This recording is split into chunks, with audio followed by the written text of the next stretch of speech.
प्रश्न 1, निम्नलिखित बीजीय व्यंजक की पहचान एकपदी, द्विपदी अथवा त्रिपदी के रूप में कीजिए। पहला, 6x² y - 2z। तो 6x² y - 2z। तो कह रहा है कि निम्नलिखित बीजीय व्यंजक की पहचान एकपदी, द्विपदी अथवा त्रिपदी के रूप में कीजिए। तो यहाँ पे देखिए, एक पदी है कि द्विपदी है या त्रिपदी है। तो एक पदी में एक पद रहेगा, द्विपदी में 2 पद और त्रिपदी में 3 पद। ठीक है, तो यहाँ पे देखिए 2 पद है क्योंकि बीच में यहाँ पे घटाव का चिन्ह है। तो यहाँ पे एक पद हो गया 6x² y और दूसरा पद हो गया 2z। तो बीच में क्या है, घटाव का चिन्ह है या प्लस का चिन्ह रहेगा, तो उसके बाद दूसरा पद हो जाता है। तो 6x² y हो गया एक पद, दूसरा पद हो गया 2z। तो इसको कहेंगे द्विपदी क्योंकि इसमें 2 पद है। एक पद हो गया 6x² y, दूसरा पद हो गया -2z। तो यहाँ पे 2 पद है, तो इसका उत्तर होगा द्विपदी। यहाँ पे लिख लेंगे द्विपदी।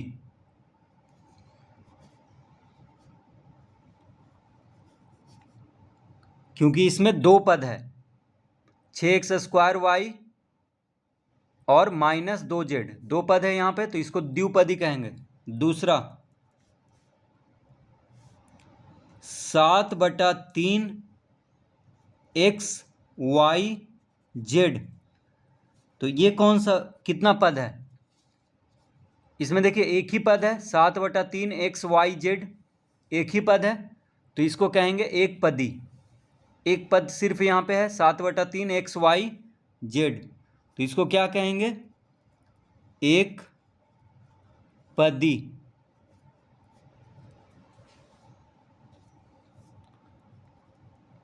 तीसरा, x³ - 2y² plus 6x² y।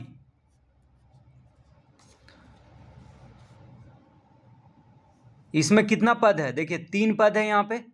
एक हो गया x³, दूसरा पद हो गया -2y², तीसरा पद हो गया 6x² y।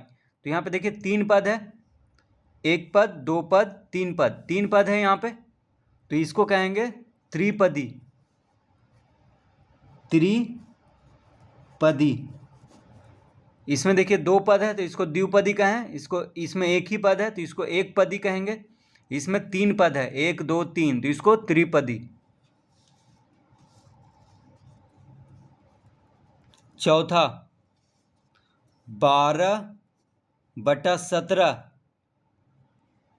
x² pq।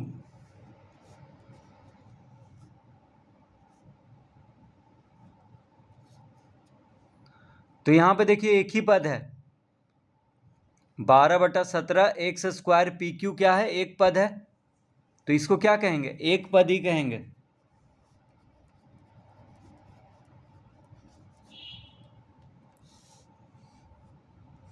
पांचवा, a + b।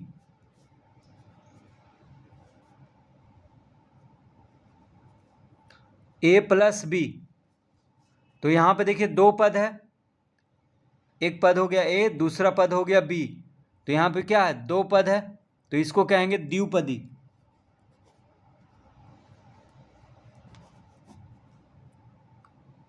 इसको क्या कहेंगे? द्विपदी।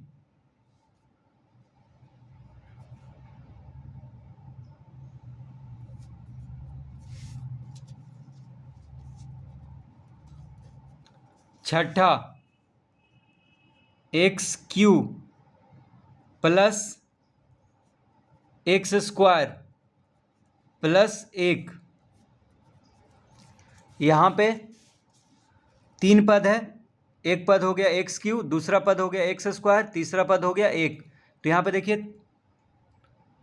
3 पद है, 1 2 3, तो इसको क्या कहेंगे? त्रिपदी।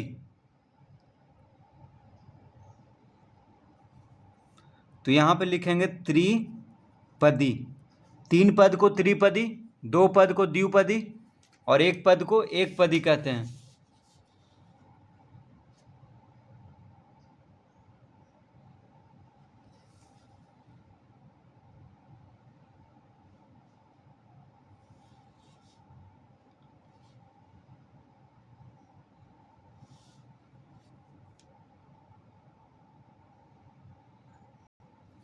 प्रश्न 2,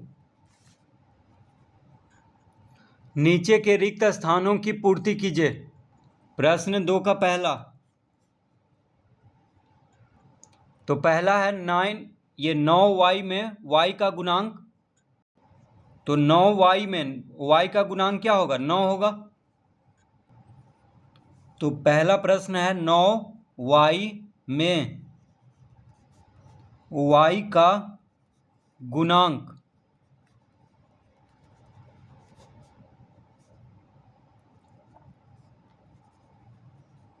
देखिए रिक्त स्थान भरना है, तो 9y में y का गुणांक क्या होगा? तो 9y में y का गुणांक, तो 9y के साथ 9 गुना में है। देखिए 9y को हम कह सकते हैं 9 गुना y, ठीक है। तो 9y में y का गुणांक कौन हो गया? 9 हो गया, क्योंकि y के साथ 9 गुना हो रहा है। 9y को हम कह सकते हैं 9 गुना y या 9y। तो y का गुणांक कौन है? यहाँ पे 9 है, तो यहाँ पे 9 लिखेंगे।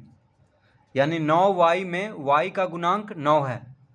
गुणांक मतलब जिससे गुना हो रहा है, तो y के साथ कौन गुना हो रहा है? 9, तो y का गुणांक हो गया 9।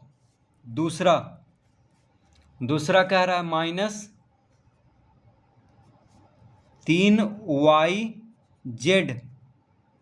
में yz का गुणांक।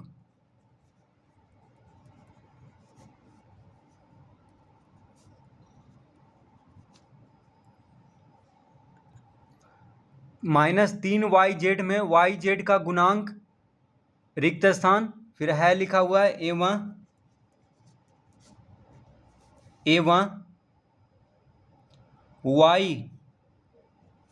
y का गुणांक।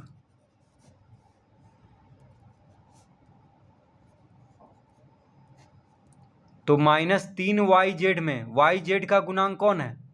देखिए yz किसके साथ गुना हो रहा है? -3 के साथ। -3 y और z तीनों गुना में है, ठीक है, तभी लिखा हुआ है -3yz, ठीक है। साथ में लिखा हुआ है, इसका मतलब ये तीनों गुना में है। -3 गुना y गुना z को हम लिख सकते हैं -3yz।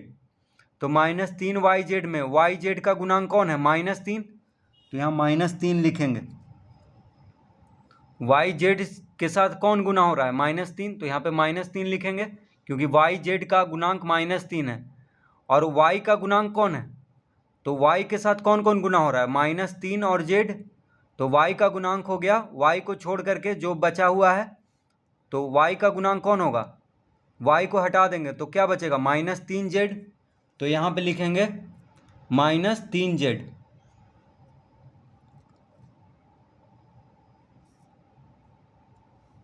-3z, तो -3yz में yz का गुणांक हो गया -3। yz को हटाने पे क्या बचेगा? यहाँ पे -3 बचेगा, तो यहाँ पे -3 लिख दिए। और y को हटाने पे -3z बचेगा, यानी y का गुणांक हो गया -3z। तो जिसका गुणांक पूछ रहा है उसको हटा करके जो बचेगा उसको लिख देना है। जैसे यहाँ पे yz का गुणांक कह रहा है, तो yz को हटा देंगे तो क्या बचेगा? -3, यानी yz का गुणांक हो गया -3। और y का गुणांक क्या होगा? तो y को हटा देंगे तो -3z बचेगा, तो y का गुणांक हो गया -3z। तीसरा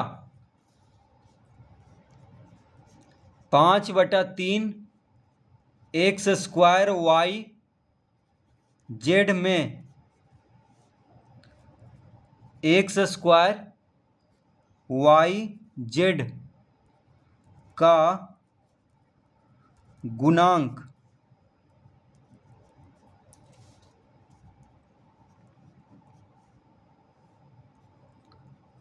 है एवं जेड का गुणांक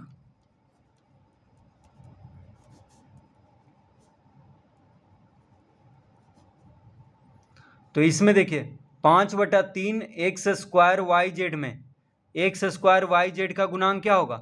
तो एक्स स्क्वायर वाई जेड के साथ कौन गुना हो रहा है? 5/3 गुना हो रहा है। तो एक्स स्क्वायर वाई जेड का गुणांक का मतलब हो गया एक्स स्क्वायर वाई जेड को हटा देंगे तो क्या बचा यहाँ पे 5/3। तो यानी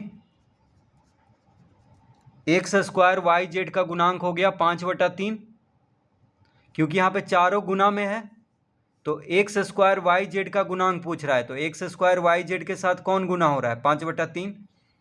और जेड का गुणांक पूछ रहा है तो जेड के साथ कौन गुना हो रहा है?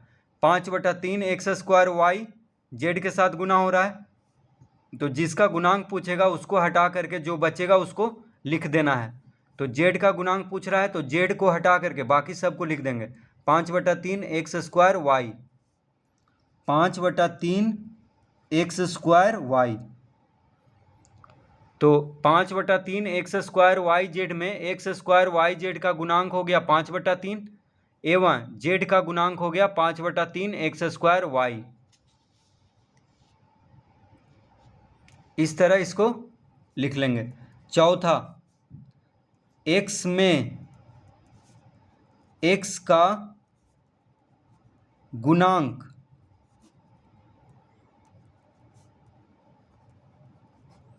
तो एक्स में एक्स का गुणांक कौन है? तो देखिए एक्स में एक्स को हम लिख सकते हैं, देखिए एक्स लिखें या एक एक्स लिखें, एक ही बात है। एक गुना एक्स भी एक्स ही होगा, ठीक है।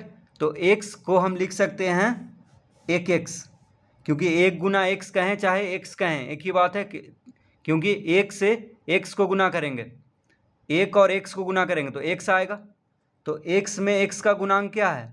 तो एक्स में एक्स का गुणांक एक है, क्योंकि एक गुना एक्स एक्स होता है।